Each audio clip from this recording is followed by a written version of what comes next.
Well, I want to go back to Canberra now. We can catch up with the Shadow Immigration Minister Paul Scarr, who joins us now. Thanks for joining us, Paul. The Albanese Labor government promised it would reduce immigration into this country, but announcing today that the permanent migration rate for the coming year will be exactly the same as last year, 185,000 people. Is that too high? And at what level would the coalition set it? Well, I think, Chris, the question is, what is a sustainable long-term level? And when we're talking about immigration, we've got to bear in mind we've got the permanent migration intake, which is set, as you said, for this year at 185,000. Then you've got net overseas migration. And that net overseas migration includes the temporary visa holders. Yeah, let me jump in for a moment. Yeah, we know that's a different figure and in some ways the more important figure. And other factors come in, how many students we let in, how many people leave, etc. Correct, exactly. But we have a rock-solid figure now of 185 in permanent migration.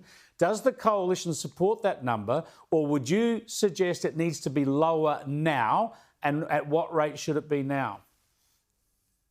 Well, Chris, at the last election, we took policies which provided a calibration or recalibration of our permanent migration intake for this year and the next 2 years. And those rates were less than what the government has announced this year for the permanent migration intake.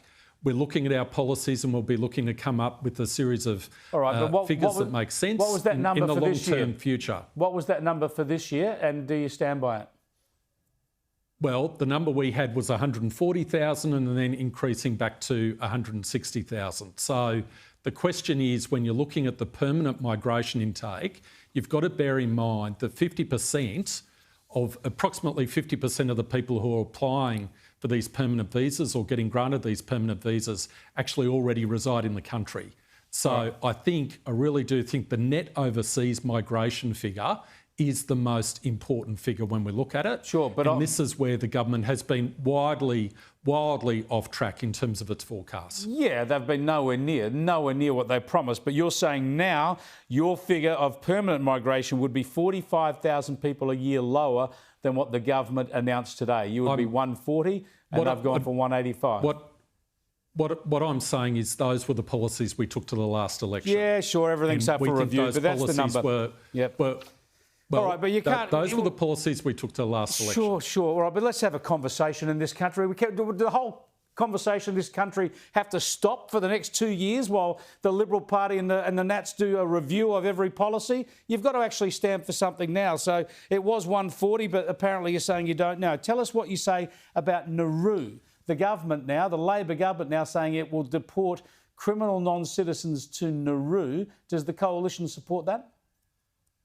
We support the arrangement which has been proposed in relation to Nauru. And when we support that arrangement, we note that the federal government has made appalling mistakes in terms of the management of this NZYQ cohort. And we've seen a failure by the government to apply for any preventative detention orders under legislation that was passed by the Parliament with the intention that we're giving the government the power to apply for preventative detention orders, community security orders, community safety orders, and the government simply hasn't made one single application. Yeah, so at least you support the move now. Policy. At least you support the move now, but you're not hypocritical like Labor, who have opposed Nauru all along and now jump on board. Thanks for joining us, Paul. I appreciate it.